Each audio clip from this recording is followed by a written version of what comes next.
Hello les amigos, c'est Lilian, bienvenue sur Radio Saint-Jean, la radio 100% Yellow. Je suis avec Morgane. Salut à tous. Je suis avec Damien. Bonjour à tous. Et je suis avec Guillaume. Guillaume qui n'est pas là. Guillaume est avec nous. Ça commence bien. Guillaume, t'es avec nous? Bon, on va faire ça, Guillaume, au début. On espère que tout le monde se porte bien maintenant que le déconfinement a été levé et que tout va bien chez vous. Alors déjà, c'est pas le déconfinement qui a été levé, c'est le confinement qui a été levé, où on est déconfiné au choix. Ouais, du coup, c'est pour ça que c'est la dernière émission. Hein. On voulait le faire tout le long du confinement.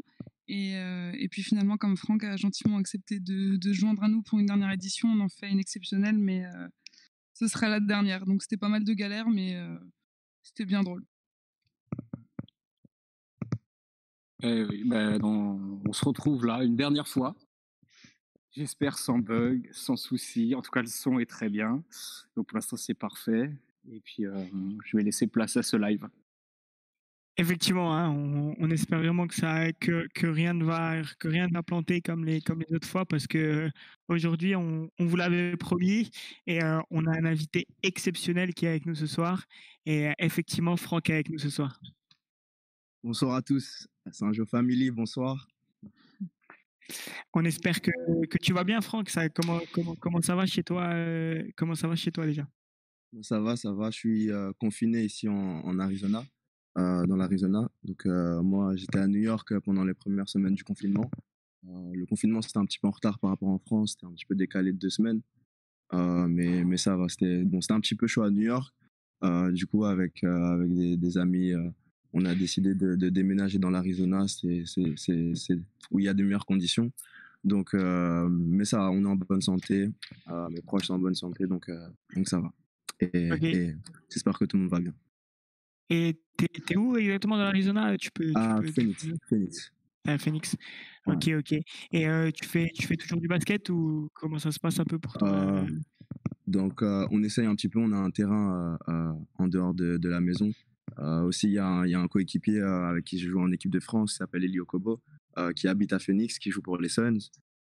Du coup, avec lui, on essaye de jouer au basket ou sinon de faire de la préparation physique ou tout ce qui va de côté, quoi. Ok, donc tu t'entretiens, quoi. Ouais, on essaye de continuer. On est obligé un petit peu, tu connais. et ça va, et ça te manque beaucoup ou... Ouais, ça manque. Le basket, ça manque énormément. Comme dit, j'essaye de faire des choses différentes, de la course, quelquefois de la boxe, m'entraîner à boxer à vide. Tu vas devenir boxeur. Tu vois, on essaye des choses différentes, mais c'est sûr que ça remplace pas les matchs, le basket, et tout ce qui va avec la saison, ça me manque, quoi. C'est quoi ce qui te manque le plus? C'est le fait d'être sur un terrain, l'ambiance, le marquer un panier et que ça crie, ou c'est juste le fait de jouer au basket? Ouais, c'est le basket, c'est tout. C'est un petit peu ouais, tout cet événement-là, c'est la saison, le fait de voyager, d'aller jouer des matchs dans les différentes villes, d'aller représenter ton équipe, d'avoir des milliers de fans qui viennent au match, de jouer des matchs d'une intensité très haute. Tu vois, toute cette compétition me manque. Et voilà, on a hâte. Du coup, on est un peu obligé de rester prêt pour être prêt quand ça reprend, quoi. Ouais, c'est sûr, je comprends et du coup, ça veut dire ça enfin, moi, je voulais quand même t'expliquer un peu le concept de notre émission. C'est qu'on a Mhm, un chat en direct et que les gens peuvent interagir en même temps. Ils commentent un peu ce qui se passe et du mhm. coup, des fois, on va un peu interagir avec eux et du coup, Avec j'en plaisir. profite pour dire à tous nos auditeurs de s'ils ont des questions ou quoi, on aura une partie pour les questions, mais si vous voulez interagir pendant, il y a pas de souci et là, par exemple, je vois que, il y a plein de petits, qui te passent le bonjour. Euh, et il y a Abdel Bonjour qui à dit tous. qu'il peut t'ouvrir la salle si tu as envie. Ouais, donc ça, c'est quand même abusé parce qu'aucun de nous peut jouer, mais toi, si tu veux jouer, tu peux apparemment, c'est bon. Ouais, après, c'est les conditions, les conditions aux États-Unis, elles sont très différentes. C'est-à-dire il y a beaucoup plus de choses qui sont ouvertes euh, par rapport à en France il y a quelques semaines. Donc, on peut toujours trouver des infrastructures. Donc, c'est un peu plus évident, quoi. Il est quelle heure chez toi là actuellement? Là, il est 11h. Il est 11h, ok. Ouais. Ok, ok. Et du coup, bah, on voulait un peu proposer une émission un peu spéciale. On va dire que ceux qui nous écoutent, ils ont l'habitude un peu d'avoir un format d'émission qu'on a fait pendant 4 émissions. Et là, on va le changer un peu vu que tu es avec nous. Et Mhm, du coup, on va commencer à parler un peu de Saint-Jo, c'est là où tu as commencé le basket. mhm. Ensuite, la SIG, là où tu as commencé le basket. Et aujourd'hui, de la NBA. Et du coup, bah, on va tout de suite passer à la première partie. On va tout de suite parler de Saint-Jo un peu. Du coup, Dams, jingle.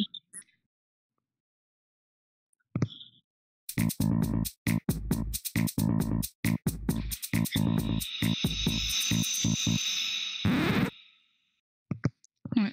Alors, est-ce que Guillaume est avec nous? Parce qu'on avait compté sur Guillaume pour qu'il mette les photos sur le chat. C'est vrai qu'on avait lancé une petite rubrique souvenir que Pierre avait animée pendant tout le confinement. Et là, Lilian, il a fait appel un petit peu à Pierre et aux anciens coachs de Saint-Jean pour rassembler des photos de toi, Franck, quand tu jouais ici. Mhm. Alors, si tu es d'accord, on va mettre les photos pour que tu puisses les voir. Si tu peux un petit peu nous parler de ces moments-là. Ça commence en 2006. Je ne sais pas si c'était ta première année à Saint-Jean. 2006, ouais, 2006. C'est l'une des Ouais, premières en tout c'était cas. l'une Ouais, des c'est une premières photo là années, où vous ouais. êtes tous en rouge. Lilian, il fait 25 cm, donc ça devait être en poussin. Ouais, c'est Ah, c'était un même, baby, Franck. même baby basket, ouais, c'était Oh, waouh, ça tu, te remonte. rapp- tu te rappelles ou pas comment on s'est rencontrés? Comment Ouais, t'as le rencontré premier Saint-Jo? match dans, dans la salle, c'est la salle de ping-pong. Exactement. C'est la salle de gym, ouais, la salle de gym avec les petits paniers, les tout petits paniers en baby. On avait fait un petit tournoi. Euh, et on n'était pas censé jouer dans la même équipe au départ, je crois. Exactement. Ouais, on a joué dans la Tu même jouais, équipe. tu Et jouais au SUC à cette époque-là avec ton frère qui c'est entraînait. ça, c'est ça. En fait, Et ouais, on a. Rappelle-moi, Lilian. hein? On a joué dans la même équipe. On a gagné le match combien? 47-2, je crois. Je pense qu'on peut le dire. Ah, t'as mis 45 points en vrai, c'était la triche. Non, ouais, premier match avec Saint-Joseph, ouais, ça remonte. Ouais, c'est. En Non, ouais, fait, c'est. en vrai, pour expliquer vraiment ce qui s'est passé, parce qu'il y a Marlise qui est avec nous, celle qui t'a coaché Ouais, au tout il y a premier. Mardis qui nous suit dans le Et, chat là. et en fait, ce qui s'est passé, c'est que enfin, nous, on avait 2 équipes à Saint-Jo, c'était au tournoi de Saint-Jo. Et vous, il y avait un joueur qui était parti où vous étiez plus assez. Et du coup, il fallait que des joueurs de Saint-Jo aillent jouer avec vous. Ouais. Et du coup, moi, on m'avait dit d'y aller parce que voilà, j'étais un peu l'enfant de Saint-Jo et que c'était celui que ça dérangeait un peu le moins. Et en fait, on a Mhm, joué ensemble. Et comme tu as dit, du coup, on a gagné le match très facilement. Et, mhm. et après ça, ben voilà, tout a commencé. Ça a Et, commencé, ouais. et du coup, il y a Marlise qui est avec nous. C'est pour ça que j'en profitais. J'en profitais. Je sais pas si tu te rappelles de Marlise qui t'a coaché en plus. Ah, Je bien pense sûr, que... bien sûr. Elle est là? Ouais, elle est avec nous. Elle est avec nous. Bonjour Marley. Je sais pas si elle va réagir sur le chat. Euh, alors, je regarde s'il y a des gens qui nous disent des choses intéressantes sur le chat. Ah, d'accord, elle est sur le chat. Ah, bonjour Marley, Ouais. j'espère que ça va bien. On va voir si elle Non, va répondre. On va voir. En tout cas, elle s'appelle Mamie Basket sur le chat. Mamie d'accord. Basket, ouais, je suis en train de vérifier si elle est toujours là, mais oui, elle est toujours là. Alors, alors, il y a Coco, je sais pas si tu te rappelles de Coco de Vincent Mhm. qui dit qu'en voyant les photos, ils prennent un gros coup de vieux. C'est vrai que là, on était quand même très Ah, petits. très Et petit. il y a bah voilà, il y a Marlise qui te répond et qui dit qu'elle va bien et elle te remercie. Elle te Ah, ça remercie. fait plaisir, ça fait plaisir. On enchaîne sur la photo suivante, Morgane? Ouais, alors, c'est une photo qui date de la même année apparemment, hein, si Guillaume peut vous l'afficher. Est-ce que toi tu la vois, Franck? Et Alors moi c'est j'ai laquelle? 2006-2007, hein, c'est une photo où apparemment c'est ton frère qui coachait, c'est Yves dessus, hein. Ah ouais, ouais, ouais. Ouais, donc je sais pas si tu peux nous En parler bleu. de ça, ouais, vous êtes tous en bleu Ouais, et je me rappelle, en bleu, t-shirt bleu pour le tournoi qui était le tournoi rond-point à l'époque. On était parti. Donc c'était un tournoi qui était. Est-ce qu'il existe toujours ce tournoi? Peut-être Non, au c'est Vénus? ça ouais, c'est exactement ça maintenant, c'est dans les halls de la SIG, à Mhm. côté de la SIG. Donc à l'époque, ce tournoi était à Gaispolsheim au rond-point. Et bon, ben, je pense que on était tous pressés de jouer ce tournoi. C'était des matchs toute la journée euh, qui commençait le matin, se terminait à la fin d'après-midi. On jouait contre tous les clubs de la région. Et, ouais, c'est des événements qui étaient inoubliables. C'était une année qui est inoubliable aussi, puisque comme vous pouvez le voir, c'était mon frère qui me coachait. Et c'était pas toujours évident. Mais, mais non, c'était une très belle année. Euh, je me Et surtout rappelle de tous les coéquipiers, quoi. et surtout qu'il y a des joueurs, à côté de toi, Antoine, non pas Ouais. Antoine, Romain. Antoine son frère, c'est Romain Legros qui a aussi joué après au haut niveau, hein. Il a arrêté après par la suite, mais Mhm. il me semble qu'il avait fait des grosses sélections. On en avait parlé un peu il y a quelques émissions. Ouais. Ouais, il a été équipe de France U16, si je me rappelle bien. Et, après, il était revenu en Alsace et il avait arrêté. Ouais. Il me semble qu'il avait arrêté pour jouer au foot, non, c'est ça? Est-ce que Ah je me ouais? trompe?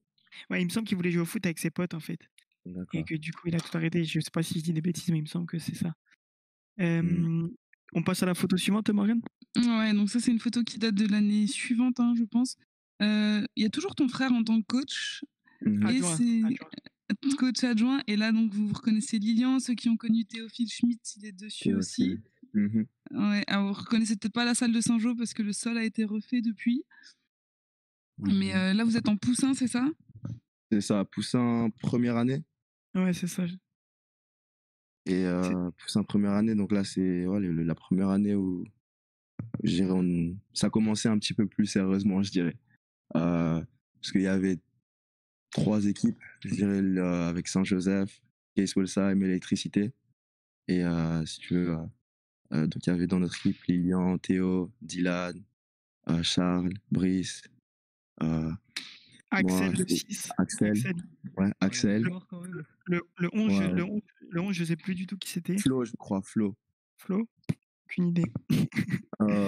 Et ouais, non, donc du coup, on jouait contre Gaispolsheim, Électricité, et c'était vraiment les gros matchs. Gaispolsheim, où il y avait Ludovic Beyerst, avec qui on est toujours en contact, à Électricité, où il y avait Paul Joko, et c'était un petit peu les gros matchs. Et à chaque fois, ces 3 équipes allaient au bout. Bon, nous, on avait un petit peu plus de mal. On n'arrivait jamais, je pense, à aller en finale sur ces années, mais bon, c'était. Ludo, il dominait, on va pas se mentir, à Ouais, ces Ludo, il années-là. dominait, c'était trop. Il gagnait tout ce qu'il voulait, il gagnait, il s'arrêtait jamais. Mm. Non, ouais. Belles Et, années. et Très, c'était. très. Ouais, vas-y, Ça vas-y. commençait, ça commençait, ça commençait. Je me rappelle que les coachs commençaient à être de plus en plus sérieux à cette année-là. On commençait à faire des exercices un petit peu physiques quelquefois, notamment la chaise avec David. Euh, La fameuse. des pompes avec mon frère, des pompes et des pompes et des pompes. Mais non, c'était de belles années, de belles années. Ça se voit, t'es costaud sur la photo, hein, franchement. Ok, allez. Et c'était David, du coup, le coach, le père à Théophile, Le père de Théophile. qui était 10. Et ouais, c'est vrai que c'était des belles années. On passe à Mm. la photo suivante, Morgane? Ouais, alors c'est une photo où pour la première fois, tu es en jaune. Alors je sais pas, hein, ça doit être Benjamin. Alors moi, je reconnais que Théo dessus personnellement. Bien. Euh, pour moi, c'était peut-être même Benjamin première année, Ouais, ou ça doit Poussin être deuxième Benjamin. année. Je sais pas trop, je sais Poussin, plus trop. ouais, Franchement, Poussin deuxième année. ouais, je pense que c'est plutôt ça. Et, Ouais, du coup, Poussin ben, il deuxième y a, année, c'était une année où on avait un peu moins joué ensemble, je me rappelle, parce que j'étais surclassé avec, et moi, j'étais avec. parti cette année-là. Ouais. Parce que le coach était le papa Antoine Marx, qui est le Mhm. numéro 10. Et moi, je crois que j'aimais pas trop et on avait des petits problèmes et tout. Et j'étais parti à Gaispo cette année-là. C'est la seule année où où je suis parti de Saint-Jean, pour ceux qui savent pas. J'ai fait, j'ai fait, Oh mon Dieu. j'ai fait une année en. Non. Alors, non, bah, attendez, j'ai fait une année en licence T. Ça veut dire que j'étais prêté à Guy Sports et je suis pas parti de Saint-Jean. Attends, tu pouvais prêter un joueur à aussi bas niveau? Mais encore maintenant, tu peux Tu faire des peux encore licences en T, prêter. Hein. ça évite de faire des mutations en fait. Et du coup, ben, j'étais en licence T à Geiss. Et du coup, ben, toi, tu jouais avec cette équipe, je pense, à ce moment-là. Et du coup, Ouais, il y ouais. avait Tilan encore qui est encore ton poteau. Ouais. C'est Et sa dernière année à lui. ouais, après, il est parti tout de suite aux États-Unis. Non, pas À tout la de suite. SIG d'abord, à la SIG d'abord. D'abord à la SIG. Ok, ouais, il est parti plus tôt, c'est vrai. Ok. Bon, on passe à la photo Manu, tu me suivante. dis que Ah. le 8, c'est Sama, le 10, Antoine Marx, Mhm, le 9, le Charles Béra. mhm. Ouais, c'est ça. Alberto, Ouais, Alberto le 13. Alberto, exactement. Et le Valentin, Valentin le 4 est tout à gauche et Maxime Urban. Damien, Maxime. tu le connais, je crois. Ouais, je le connais. Et du coup, et voilà, après, je connais pas le reste, effectivement, mais voilà, c'était des belles années, ça aussi. Photo suivante. Théophile. Ah là là. Ouais, Théo. Allez, belle coupe de Théophile aussi. Ouais, bah là, en parlant de coupe de cheveux, là, c'est une photo assez particulière, Oh là Franck. là. Alors, je sais pas si vous voyez Franck, hein, mais il est en bas à gauche de cette photo. Voilà, On a donc, tous essayé, on a tous eu les cheveux longs. des petites expériences avec les cheveux. C'est quelle année ça? Ça, c'est Ça, 2010. Ouais, Ouais, 2010. mais c'est quoi, Benjamin, alors? Ça, c'est minime. On passe tout à minime. Et Benjamin deuxième année, du coup, je crois. Ah, Benjamin, deuxième année? Mais surclassé en minime. Ouais. Ah, d'accord. Ouais, du coup, c'est année minime région avec coach Gamino, coach Richard Gamino. Année la plus marrante pour moi. La plus marrante. Ah ouais? Ouais, des spécimens. Des spécimens, de Est-ce belles que- histoires, de belles histoires. Est-ce que tu jouais aussi avec les Benjamins à ce moment-là? Donc, Non. du coup, Parce qu'Abdé m'a parlé avant, juste avant l'émission, d'une petite anecdote là, qui voulait savoir si tu t'en souvenais. Apparemment, quand tu étais en Benjamin, il te demande si tu te souviens d'un match que vous auriez joué à 5 à Mulhouse. Si ça te dit encore quelque chose. un match qu'on aurait joué, pardon? Où vous seriez parti à 5 seulement à Mulhouse. Ah oui, bah oui. Et si tu te rappelles du speech qu'il vous a fait et où est-ce que c'était? Non, c'était une petite salle à Mulhouse. On est vraiment parti à 5. C'était. moi, je me rappelle de Ouais, l'équipe. Il y avait toi, moi, Nelson, Tanguy. Nelson. Et il me Ouais, semble que le 5e, c'était Laurent. Si je sais Laurent. pas, il me semble que c'était Laurent le 4. Et c'était incroyable comme match. On a fini à 4, non? Ouais, parce que je m'étais blessé. Je m'étais buté le doigt. Et c'est vrai que, en fait, papa avait repris l'équipe à ce moment-là parce que, en vrai, il faut dire la vérité. Richard en avait marre de. On a rendu ouf. Et du coup, ben, il a repris l'équipe. Et c'est vrai, on est parti à 5. C'était assez incroyable. Et franchement, c'est une année où il y a des anecdotes incroyables, Franck, sur cette équipe. Des coupes de cheveux Non, incroyables aussi, là, dans toute l'équipe. Hein. Ah, des Ouais. coupes de cheveux. Ouais, bon, après 2010. Hein. Ouais, c'est clair. Ah, mais Ok, on passe à la photo suivante et je crois que c'est là où les choses vont vraiment commencer. Bah, je vois Abdel au coaching, hein, donc je me dis que les choses sérieuses avaient commencé, effectivement. Ouais, c'est ça, c'est exactement ça. Minime première année. C'est. Bon, pour moi, personnellement, le basket, ça a toujours été sérieux, quoi. Je voulais toujours devenir le meilleur possible, le meilleur joueur que je puisse devenir. Mais vraiment, 2011, l'année avec Abdel, c'était vraiment. On approche le basket sérieusement. En plus, de côté aussi, j'avais intégré le pôle espoir. Du coup, c'était vraiment un emploi du temps qui était chargé. Au pôle espoir, j'avais un entraînement la journée, j'allais à l'école et le soir, du coup, je revenais avec Abdel et avec l'équipe pour m'entraîner. Et c'était vraiment bon. On essaye de. Ce n'est plus. C'est de l'amusement, mais on essaye vraiment de devenir meilleur. On va faire des exercices qui vont être très intenses, qui vont être très durs. Directement, je me rappelle, on avait fait une préparation en Allemagne, à Bad Steinbach, où c'était des exercices qui nous forgeaient mentalement, quoi, parce que ils nous montraient un petit peu ce que c'était le haut niveau, en fait. Et Et c'est pour ça qu'aujourd'hui, j'en suis très reconnaissant. Et je pense que tous les joueurs qui sont passés à Saint-Jean, qui sont passés par ces coachs-là, par coach Abdel, euh, il nous a vraiment transmis il nous a vraiment permis de transitionner au monde professionnel et aussi au monde même adulte, je dirais. En tant que jeune garçon, que jeune enfant, il nous a appris à grandir et il nous a donné des valeurs aussi, justement par le basket. Et je dirais que ces 2 années étaient vraiment inoubliables. Et toi, Abdel, c'est vraiment un coach qui t'a vraiment marqué, hein. Tu l'as amené à la draft avec toi, Ouais, il t'a suivi à la SIG. C'est quand même Mhm. un très grand coach pour toi. Bien Enfin, sûr, bien sûr. Bah, si tu veux, enfin, les sacrifices que j'ai faits, les entraînements les plus durs que j'ai faits, où ça a commencé réellement, c'était ces entraînements-là et c'était ces entraînements aussi qui ont payé, qui m'ont fait vraiment progresser. C'est ces 2 années où, où j'ai vraiment progressé, où je me suis donné un objectif. Mon rêve d'abord, qui était d'aller en NBA quand j'étais vraiment plus jeune, est devenu un objectif sur ces années-là. Et c'est vraiment, ouais, il m'a donné un petit peu, je dirais, cette motivation, cette faim. Il m'a donné cette cette essence que j'avais besoin pour avancer. et du coup, tu as enchaîné une deuxième année avec lui. C'est la photo suivante, peut-être qu'on va Mhm, montrer, Morgane. mhm. Ouais, c'est Et la dernière, c'est c'est la il dernière entend photo ça. pour Saint-Jean. ouais, en fait, et Dernière photo, ouais. en vrai, Donc, il faut savoir deux choses sur ces photos. C'est que la première, c'est que c'était l'USA, c'était quand on a monté l'entente pour avoir un ticket minime France.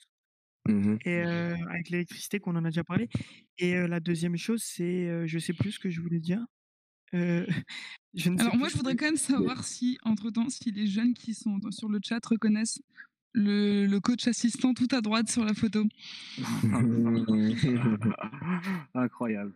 C'est Parce que je sais même pas. tu t'en souviens toi, Franck? Ouais, Flo, bien sûr. Ouais, Qui coach toujours chez nous. à la deuxième chose que je voulais dire, Oui. c'est l'année d'avant, quand tu étais en jaune, la photo d'avant, vous avez fini, champion de France, non? Si mes souvenirs sont bons? La première, Ouais. Non, tu pas vous êtes allés au Final Four, poule basse? on a été au Final Four poule basse. On avait joué donc à deux. Non, on avait joué à deux chi, justement, match aller-retour à élimination. On s'était qualifié pour ces matchs-là. Et à deux chi, on avait perdu de 30 points. L'équipe était vraiment très forte, très haut niveau. Et, on avait le match retour la semaine d'après. Et bon, on savait que c'était un petit peu notre dernière chance de faire quelque chose avec ce groupe-là. On avait passé une superbe année. Et coach Abdel, justement, a fait un bon speech. Et on était tous vraiment réunis pour un bon petit dernier match. Et tout donné, quoi. On avait fait un match qui était exceptionnel, franchement. Un de nos meilleurs matchs de l'année. Mais on avait gagné seulement de 14 points, je crois. Du coup, on était éliminé, mais on avait franchement terminé sur une très bonne note. Donc ça, c'était la photo d'avant et ça, c'était la Ouais, dernière année à Saint-Jean, hein, c'est ça. avec Abdel et là, il me semble que l'un de nos plus gros adversaires, c'était Marne-la-Vallée qui avait 2 joueurs, surtout un très fort. Je sais plus si tu sais qui c'est? Ouais, ouais. J'ai pas le nom, Donc là, ouais, ça c'est en bleu, c'est l'année d'après. On a réussi à aller en poulotte. On a joué Marlin Valley avec Renata Nonaembo, c'est ça. Nathan Mepandi. C'était des joueurs qui, bon, c'est la première fois on allait vraiment, on voyageait, on allait en Île-de-France pour jouer au basket. Donc c'était déjà bizarre. On prenait les minibus, et les déplacements commençaient à être longs. Mais on allait jouer aussi contre des joueurs qui étaient vraiment plus matures physiquement que nous, enfin, plus forts que nous, quoi. Et c'était marrant, mais on allait avec notre petite équipe, on allait batailler quand même. Donc c'était cool. On a joué contre des joueurs qui étaient meilleurs joueurs du pays à l'époque, Renatan. On en a vécu des expériences. Et c'est vrai que cette année-là, l'équipe était moins forte que la première année, Ouais, l'équipe je était moins trouve. forte. Mais, Mais je trouve on avait bien progressé, quoi. et surtout, On avait bah, tous progressé. et cette année-là, vous étiez allés, enfin, je dis vous parce que moi, j'ai pas fait beaucoup de matchs avec vous, donner priorité au foot. Et vous êtes allés quand même en poule haute cette année-là, alors que l'année dernière, vous n'y étiez pas arrivés forcément. C'est Et ça, c'est que tout le travail de l'année dernière, même ceux qui étaient partis, enfin, du coup, les premières années, ceux qui étaient là pour la deuxième année avaient tous progressé. Et même, bah, tu te rappelles quand le camp d'entraînement avant bon, en 2 semaines, on avait déjà une cohésion d'équipe qui était pas mal. On jouait bien ensemble. Et du coup, ça va vite après quand on travaille, quand on progresse comme ça va vite. c'est sûr, c'est sûr. Et du coup, ben, après Saint-Jean, cette année-là, ben, t'es arrivé à la SIG. Et Ouais, du coup, mais ben, est-ce que ouais. juste avant qu'on passe à la SIG et au monde pro, est-ce que tu aurais peut-être une petite anecdote, un souvenir particulier que tu garderais de cette époque à Saint-Jean? Un souvenir, j'en ai beaucoup des souvenirs. Ouais, Euh, un moment qui te tiendrait particulièrement à cœur. Ouais, ouais, le plus à marquant. cœur. À cœur, non, moi, les moments les plus marquants, je pense, c'est les tournois à Saint-Jean. Les tournois à Saint-Jean, c'est. Je te rappelle les tournois où on dormait chez WAM la veille, Non, enfin ouais, le week-end, et que ouais, on dormait pas, on se levait, on allait faire le tournoi. Et je sais pas si tu te rappelles, nos tournois, ils s'arrêtaient à minime à l'époque. Et non, ils s'arrêtaient à cadet. Et il y a, une année où on voulait refaire notre équipe, je sais pas si tu te souviens. Ouais, ouais. Et on avait un peu négocié avec Pierre et maman, et on est arrivé à rejouer toi, Jason, Laurent. Et je sais pas si tu te souviens de ce tournoi-là, c'était l'an dernier. Et, et c'était dingue. Et c'est vrai que c'est vraiment des souvenirs de ouf. Et surtout que toi, t'en as fait beaucoup du coup des tournois à Saint-Jean. Ah, j'en ai fait beaucoup. J'ai dû en faire 15, une dizaine, une quinzaine. Et t'en as gagné combien? Ah, je sais pas. Non, je me rappelle mon premier tournoi à Saint-Jean, c'était mini poussin. J'étais mini poussin et on n'avait pas le droit de jouer. Vraiment, il n'y avait pas encore de catégorie. Les tournois étaient que dans la petite salle. Et coach Étienne Schutz, qui était coach des minimes, donc moi j'étais mini poussin et il m'avait demandé si je voulais jouer. Il s'occupait de moi justement tous les mercredis après-midi au mini basket. Il m'a demandé si je voulais jouer avec les minimes. Donc mini poussin, moi de mini poussin à minime, il y a quand même une de l'écart. Et moi j'avais vraiment peur au début et je le prenais pas vraiment au sérieux. Donc il me disait viens avec moi sur le banc et tu verras. Et moi je suis venu avec lui sur le banc quoi qu'il arrive puisque je voulais regarder le match, je voulais minime. Et, et donc je pensais pas qu'il était sérieux, mais le match je pense n'était pas si était assez serré. Et je crois que c'était dans le deuxième, puisque c'était en deux cartons. Dans le deuxième carton, il me fait rentrer. Donc il m'appelle. Et moi au début, je ne le prends pas au sérieux, donc je reste assis. Et était un mini poussin, donc j'avais une très bonne relation avec Étienne. Il commence un petit peu pas à élever la voix, mais à me dire, à montrer qu'il était sérieux, et à me dire, bon, vas-y, c'est à ton tour. Et donc moi, mini poussin, vraiment, enfin, le stress à fond dans la salle de Saint-Jean, le stress à fond, je rentre sur le terrain avec des minimes. Et, ben, à vrai dire, le match s'est super bien passé puisque la première fois que j'ai attrapé la balle, j'ai vraiment pas réfléchi, j'ai tiré à 3 points et je l'ai mise. Bon, je l'ai mise, c'était un tir à 3 points, mais c'était vraiment un moment qui était inoubliable puisque j'étais un mini poussin qui a joué avec les minimes. Les minimes à la fin du match m'avaient soulevé et ouais, non, c'est quelque chose que je ne ferai jamais. Ok, ok. Et du coup, ben, après Saint-Jean, ben, t'es allé à la SIG et du coup, ça nous mène tout de suite à notre deuxième partie. Ouais. Du coup, Dame Jingle.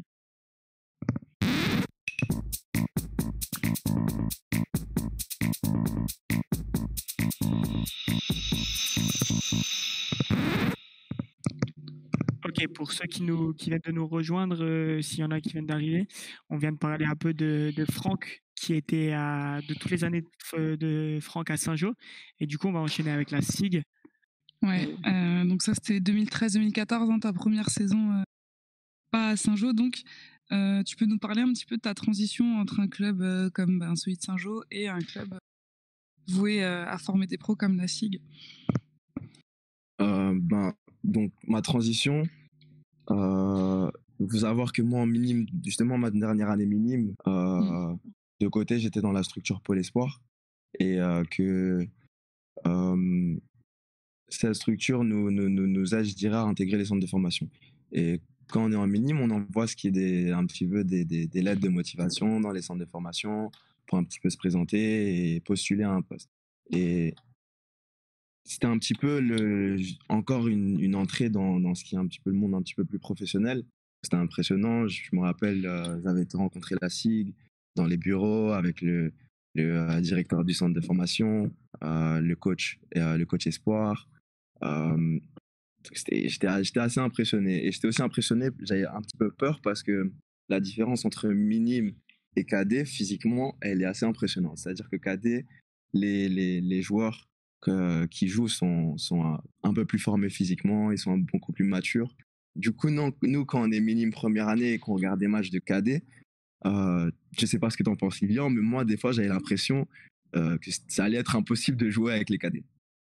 Ouais, c'est vrai que t'as l'impression que c'est des gens vraiment beaucoup plus grands, plus costauds, et encore plus après à ton niveau, toi, parce qu'en KD France, il y avait des troisième années aussi. Donc, C'est c'est-à-dire ça. qu'il y a 3 ans de plus que toi, c'était quand même. C'était impressionnant, ouais. Du coup, ma première année, ma transition, c'est vraiment où on commence à travailler physiquement, à beaucoup travailler la musculation. Donc, je me rappelle les premiers jours à la SIG, on commence direct, donc la préparation, on est sur la piste, on touche pas vraiment à la balle au début. On fait des tours de terrain pendant une semaine, c'est du cardio. Et après seulement, on commence la salle de musculation, on commence le terrain. Donc c'est vraiment, on apprend que le basket, c'est plus que juste jouer avec un ballon, mais c'est aussi savoir que son corps est ton outil de travail. Que ton corps est ton outil de travail. Et cette transition, elle s'est vraiment bien passée. Pour moi, ma première année, du coup, j'ai T'es entré en directement joué internat, en hein? espoir. Je suis entré en internat au lycée Marc-Bloch. Du coup, Ouais, il y a un de tes enseignants, ouais. ouais. Vas-y, Non, c'est dis. pas un de ses enseignants, c'était son directeur. En fait, je sais pas si tu te souviens de Monsieur Scarbolo, qui C'est était le ça, ouais. directeur, qui nous dit Mm. que quand tu es arrivé à Marc Bloch, tu étais un peu, comme tu dis, un peu intimidé et que Olivier Mm. Weissler, alors je sais pas si pour toi c'est quelque chose que tu vas apprendre, mais il lui annonce qu'il y a une pépite du basket avec un bon dossier scolaire qui arrive et, du coup, il dit que tu faisais encore un peu Benjamin, que tu étais un peu intimidé comme ça. Et donc, c'est un peu ce que tu racontes. C'est pour ça que je profite de. Ah, bien sûr. Ouais, ouais, c'est ça. Ça a du sens parce que j'étais un petit peu le petit qui arrive dans un monde de grands, quoi. Avec des grands yeux, qui est un petit peu intimidé. Mais à vrai dire, tout s'est passé très rapidement, puisque au bout d'un mois, la coach espoir m'a appelé pour jouer avec les espoirs. Euh, donc mon premier déplacement, c'était passé à Antibes et c'était vraiment fou. Donc la transition, euh, un mois après le début de saison, je vais jouer en espoir à Antibes. Et pour aller à Antibes, donc c'est la première fois que je dois prendre l'avion pour aller jouer au basket. En espoir, on doit prendre l'avion puisqu'on doit aller d'abord à Nice et après faire un transfert à Antibes. Là, j'étais sur une autre planète. Après, on joue contre les espoirs d'Antibes, on joue là-bas. Et donc, petite anecdote, je me rappelle que mon premier match en espoir, j'ai joué contre Timothée Luau Cabarro qui joue à Brooklyn aujourd'hui. Et, aujourd'hui, il m'a raconté qu'il se rappelle de mon premier match en espoir et qu'il avait pour objectif de me piquer la balle, de mettre une pression tout terrain sur le terrain et de me piquer la balle, mais qu'il n'avait pas réussi. Et en gros, mais moi, du coup, je me rendais pas vraiment compte de ce que je faisais sur le terrain. J'étais toujours le petit enfant qui arrivait dans le monde de grand. Et si tu veux, même ce que Olivier Weissler a dit à Monsieur Scarbolo, aujourd'hui, je me rendais pas compte que j'étais première année, que tout s'était passé assez rapidement. Je me rendais vraiment pas compte que ça a fonctionné, quoi. Mais du coup, la première année s'est passée comme ça. J'ai joué en cadet et en espoir principalement. Et, ma deuxième année, où on va en venir, c'était ma première intégration au groupe pro. Ouais, du coup, bah, tu me devances et du coup, bah, en 2014, ouais, c'est ça, tu arrives c'est ta deuxième année à la SIG et avant enfin, non, c'était après ton entrée. Bon, on va parler de ça vu que tu en as parlé, c'est ton année où tu rentres en pro pour la première fois en 2015 Mhm. et c'est quoi un peu les sensations quand tu rentres au Rhenus en professionnel comme ça? C'est quoi les sensations? Ah, c'est incroyable, c'est une semaine d'entraînement. Ça commence avec la semaine d'entraînement qui est avant le match, où il y a 4 ou 5 blessés en pro. Du coup, moi, étant cadet, euh, le coach devait faire appel à des joueurs espoirs juste pour l'entraînement à la base. Donc, je me rappelle, Antoine Cho, Axel Toupane, Louis Campbell étaient blessés, je crois.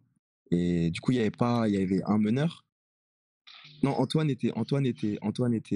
Joe était Ouais, il y avait des blessés, je me turquois. rappelle. Ouais, mais il y avait des blessés. Et du coup, on avait joué notre match espoir avant le match pro. Et coach Collet nous avait dit, Vincent Collet nous avait dit de nous tenir prêts au cas où il avait besoin de nous.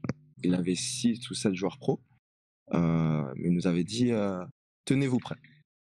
Et moi, bon, étant jeune, il y avait d'autres espoirs qui étaient plus âgés que moi. Donc, j'étais vraiment le dernier en dernier recours. J'allais jouer vraiment en dernier recours, quoi. Mais c'était Et, déjà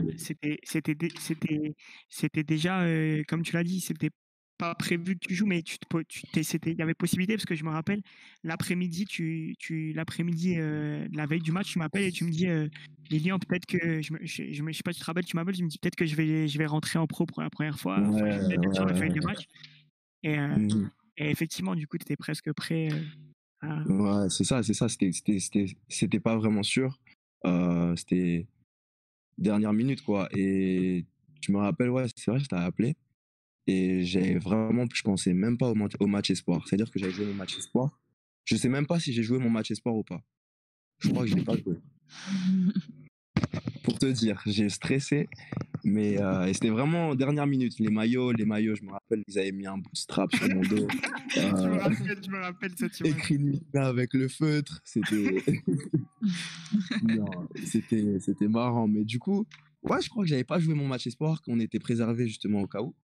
Et du coup, le match pro arrive et c'était un petit peu pareil que ce tournoi-là en mini poussin. Le coach me dit de rentrer et ça s'est vraiment bien passé puisque on a même été jusqu'à être les 5 joueurs espoirs sur le terrain contre les. Je me rappelle, c'était l'équipe de Boulogne-sur-Mer. Et à un moment donné, on était les 5 joueurs espoirs sur le terrain et on a gagné le match. Euh, j'ai joué en pro. Moi, j'avais marqué mon premier panier. Donc, si tu veux, cette soirée-là, c'était. C'est un rêve qui devient réalité, quoi. Ouais, ouais, ouais, clairement. Et il y a monsieur Scarbolo qui nous dit que quand tu es arrivé, ton objectif, c'était de faire médecine. Je pense un peu comme tes frères, du coup. Ouais, ouais, ouais. C'était de faire médecine. Quand j'étais sur un papier, on me demandait, c'était soit être basketteur, soit faire quelque chose dans la médecine, puisque je prenais exemple sur ma famille, sur ma mère, mes frères. Du coup, c'était mon souhait, quoi. Ok, ok. Et du coup, bah, cette année-là aussi, à part ta première entrée en pro, il y a ton titre de champion de France U16 en Coupe de France à Mhm. Paris. Bon, du coup, t'as pas joué à Bercy comme c'était parce qu'il me semble qu'il y avait des travaux. Moi, j'étais là cette année-là. Mhm. J'étais venu. Et du coup, bah, tu as fini champion de France aussi avec les cadets cette année-là. C'est ça, ouais, cadet. Coach Abdel était venu à la SIG, justement. Donc, la première année en cadet, on avait fait avec coach Jean-Louis Guillaume. La deuxième année, Abdel était venu à la SIG. Et justement, on était parti jouer cette coupe de France. Donc, on avait passé toute la journée on était venu la veille, on avait dormi à l'hôtel. On s'était réunis je me rappelle la journée, on s'était réunis dans cette salle de conférence où on avait regardé notre petite vidéo. Et tous ensemble, pareil, on avait un petit speech. Et si tu veux, la valeur qu'on voulait ramener dans le match, c'était de ne pas avoir de regrets. Donc c'était un petit peu no regrets, tu vois. On voulait vraiment pas, on voulait vraiment jouer ce match et laisser tout sur le terrain et se dire à la fin, quoi qu'il arrive, le résultat, on n'a pas de regrets. On peut voilà, rentrer chez nous en se disant on a tout donné. Si on a perdu, c'est que l'adversaire était meilleur.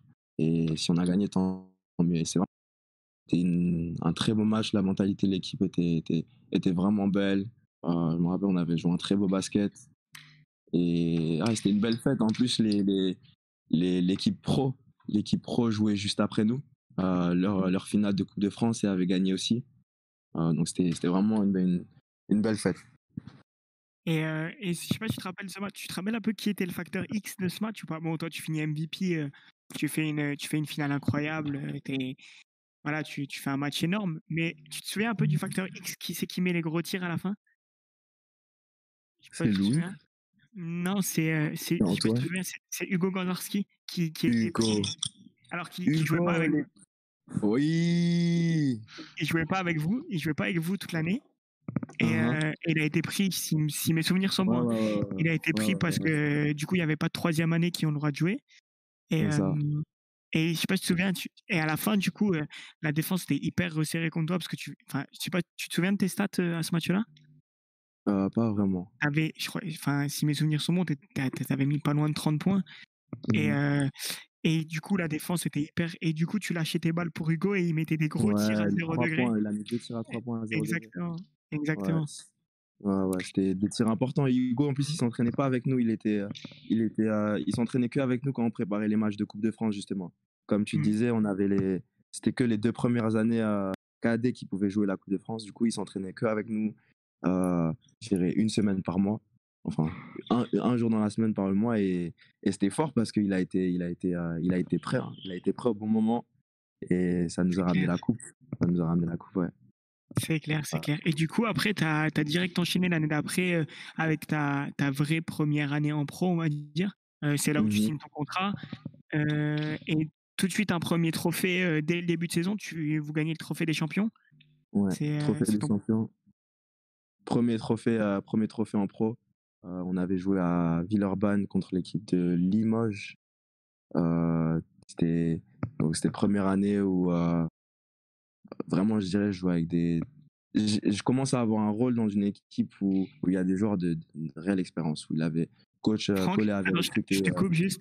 Dis-moi. Est-ce que il y a Muka qui est avec nous sur le chat et est-ce que ce serait pas ta maman? Ah, Si, je pense. coucou maman, ça va maman? Ah, je comprends mieux. Oh là là Ok. là.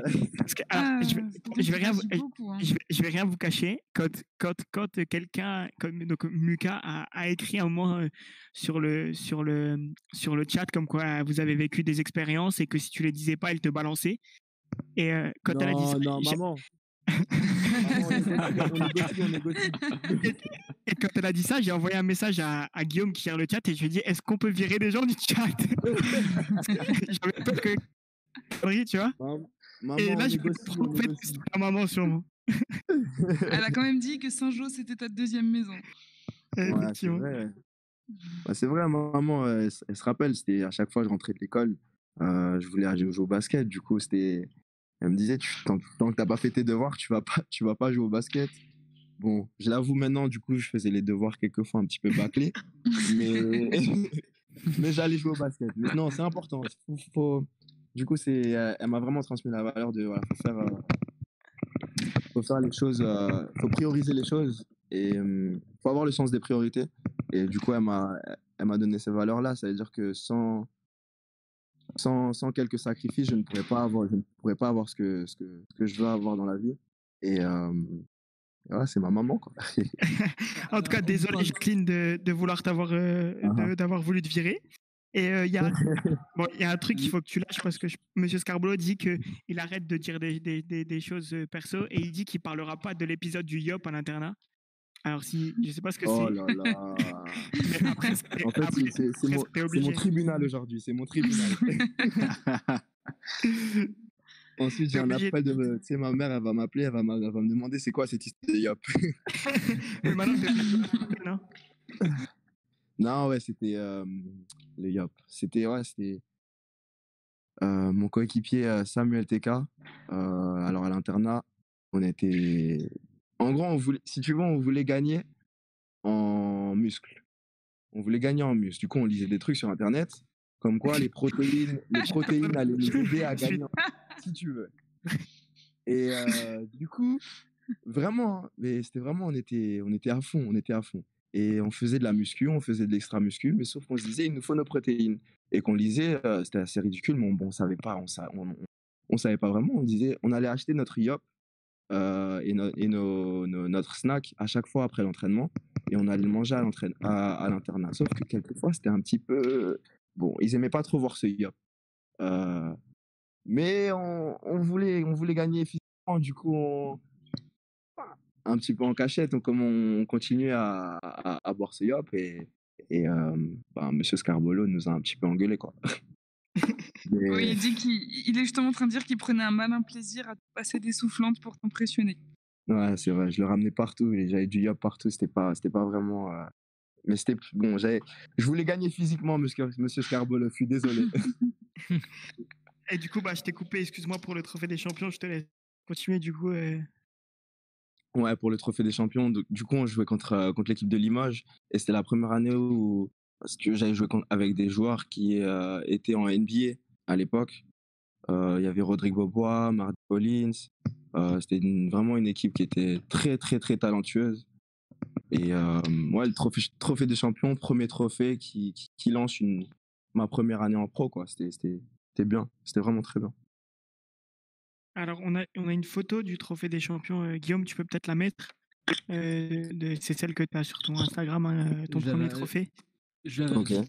Et donc voilà, on la diffuse. Et du coup, cette année-là, on va peut-être, on va pas faire chronologiquement, mais tu finis aussi meilleur espoir de la saison. Et surtout, il y a un fait marquant. C'est quand tu es champion d'Europe avec l'équipe de France. Ouais, meilleur. Ouais, c'était champion d'Europe. C'était un tournoi qui était assez spécial. D'habitude, les tournois équipe de France, on est censé les jouer pendant l'été. Mais celui-là, on l'avait joué pendant l'hiver, puisque il y avait eu un petit peu des problèmes politiques en Turquie. Donc, pendant la saison du coup pro, il nous avait libérés pour jouer ce tournoi-là. C'était un tournoi d'une semaine avec 6 matchs. Et très bon tournoi. Je me rappelle, les 3 premiers matchs, j'étais un petit peu stressé puisque je savais qu'il allait avoir beaucoup d'exposition. J'allais être beaucoup regardé par les recruteurs NBA. Je commençais à avoir un entourage assez sérieux qui parlait justement aux recruteurs. Et j'étais vraiment stressé justement pour ces 3 premiers matchs. J'étais un peu malade et j'étais passé à côté. Et du coup, on avait eu un jour de repos après ces 3 premiers matchs. Et ces 3 derniers matchs, j'étais passé à côté sur les 3 premiers matchs. Je me dis, j'ai plus rien à perdre et aussi, on a un tournoi à aller gagner. Je vais juste jouer comme encore une fois pour ne rien regretter, quoi. Et avec notre groupe, on était en U18, on avait déjà gagné l'équipe de France, le championnat d'Europe U16. Et avec notre groupe, qui était un groupe fantastique, on a gagné le tournoi sans perdre aucun match. Et ce qui a été historique pour nous parce que on n'avait pas perdu en U16 et on n'avait pas perdu en U18. Et ça a été historique dans l'histoire des jeunes équipes de France. Donc c'était incroyable. C'était incroyable. Si ma mémoire est bonne, il y a Sekou qui joue avec vous, non? C'est ça. Sekou, il était avec nous. Il avait 2 ans. Il a 2 ans de moins que nous, que notre catégorie. Âge, ouais. Mais il était hyper dominant, quoi. Il mettait des dunks, des gros shoots, des contres. Il était déjà hyper fort. Et tu finis MVP la compétition? Ouais, j'ai fini MVP. Vas-y Guillaume, ouais, peut-être c'est intéressant. Les stats de ta finale, 31 points à 11 sur 16 au tir, 7 sur 10 à 3 points. Ouais. Voilà, c'est... Et les 30 franchises NBA étaient là. Ouais, c'est... Belle opportunité. Franchement, non, c'était un match inoubliable. Si tu veux, je shootais et ça rentrait, quoi. Je shootais, ça rentrait. J'étais vraiment motivé, j'étais à fond, j'avais faim. On avait tous faim. On voulait vraiment gagner ce match. Et c'était compliqué parce que c'était la Lituanie, c'était la première équipe qui nous rentrait un petit peu dedans. On était à 2 minutes de la fin, on était un petit peu... on était à égalité. Ce qui n'était jamais arrivé. Et Et là, à la tu fin, as mis des gros shoots, on va pas se mentir. arrête.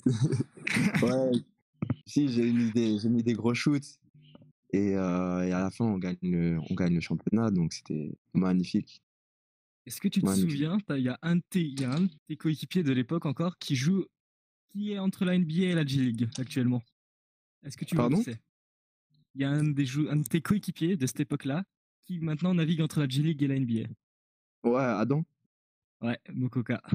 Ouais, Adam, Adam, c'est mon gars. Adam, c'est devenu un frère. Aujourd'hui, il est avec moi. On est confinés ensemble dans l'Arizona. C'est ça, c'est le basket. Enfin, comme on en a pu parler aujourd'hui, je me rappelle de pratiquement tous mes coéquipiers. Lilian, aujourd'hui, on est encore en contact. Théophile, aujourd'hui, on est encore en contact. Le basket, ça crée c'est ça, c'est le sport, ça a créé aussi de très belles relations. Et c'est pour ça que j'en suis vraiment, vraiment reconnaissant. Et du coup, ben, après tout ça, tu fais une dernière année à la SIG, c'est ta deuxième année en pro. Mhm. Et cette fois-ci, tu fais 32 matchs et tu finis encore meilleur espoir de la saison. Et cette fois-ci, c'est ta dernière année avant la NBA. Est-ce que tu as un souvenir de cette saison qui est marquant? Ouais, si tu veux, tous les jours. Tous les jours. Là, c'est ma dernière année avant la draft, c'est tous les jours, c'est vraiment, je suis dans le sérieux. Tous les jours, j'ai une routine. Genre, Tu je sais me que rappelle. tu sais que tu joues une place en NBA à ce moment-là? Ouais, bah oui, bien sûr. Là, c'est mon rêve qui est, si tu veux, ma deuxième année cadet. C'est vraiment là où je me suis rendu compte que mon rêve n'était vraiment plus un rêve, que c'était vraiment devenu un objectif et que c'était vraiment possible et que bah, j'avais pas le droit, c'est pas que j'avais pas le droit à l'erreur, mais il fallait que je me donne les moyens pour y arriver. Et cette dernière année-là, beaucoup de sacrifices ont été faits de plusieurs parties, de la SIG, de mon lycée. Monsieur Scarbola aussi, moi, qui est présent aujourd'hui. Et aujourd'hui, ça me permet aussi de le remercier encore, puisqu'il m'a permis d'avoir des cours, comment dire, des cours personnalisés, parce que je devais manquer certains cours au lycée pour m'entraîner un peu plus avec l'équipe Ouais. professionnelle. C'est ce qu'il disait, hein. Il disait que tu avais de moins en moins de temps pour venir en classe et que tu t'es quand même débrouillé pour choper ton bac S à la fin de l'année. Ouais, c'était vraiment une année c'était très intense, très intense. Et donc je me rappelle, je devais prendre mes cours de mon coéquipier Clément. Lui, il prenait les cours pour nous deux. Après, je devais réviser de mon côté. J'avais quelques cours en sciences pendant toute l'année. C'était des 2 heures par semaine. C'était intense tout ça pour jouer au basket. À côté, je voulais aussi faire passer mon permis.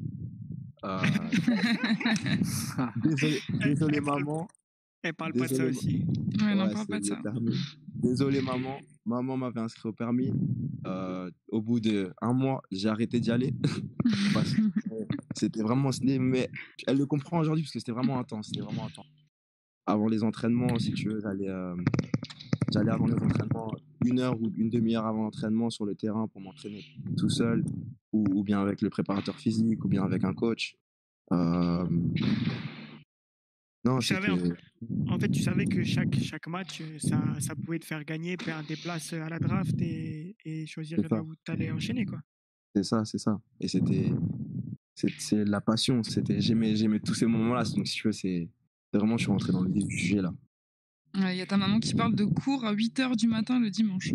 Ouais, cours à 8h. Ouais, le dimanche, je devais aller en cours. Elle me déposait. T'étais à la bibliothèque. Je rencontrais mon prof de maths le dimanche matin, 8h.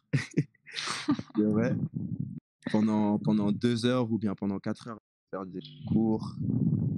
Waouh. Sacré. Intense. Monsieur Scarbolo, il a dit, hein, bac mention assez bien.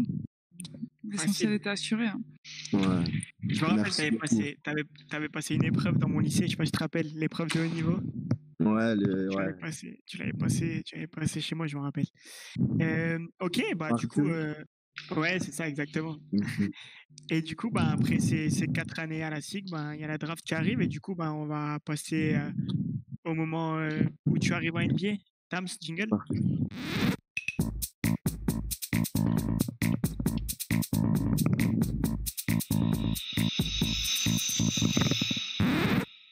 Ok, alors tous ceux qui sont avec nous, c'est un peu. Donc, nous, on va poser des questions par rapport à ces années en NBA, à Franck, etc.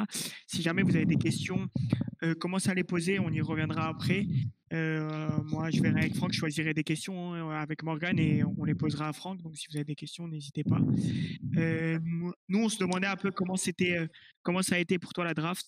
Qu'est-ce que ça fait d'être 8e et d'être le Français le mieux drafté. C'est quoi toutes ces sensations? Comment ça a été pour toi? C'était un séjour. C'était pendant la draft, on jouait la finale du championnat de France avec Strasbourg. Et c'était un très long week-end. Donc on se battait pour accrocher un dernier match avec l'équipe de Strasbourg. On perdait 2-1 dans la série.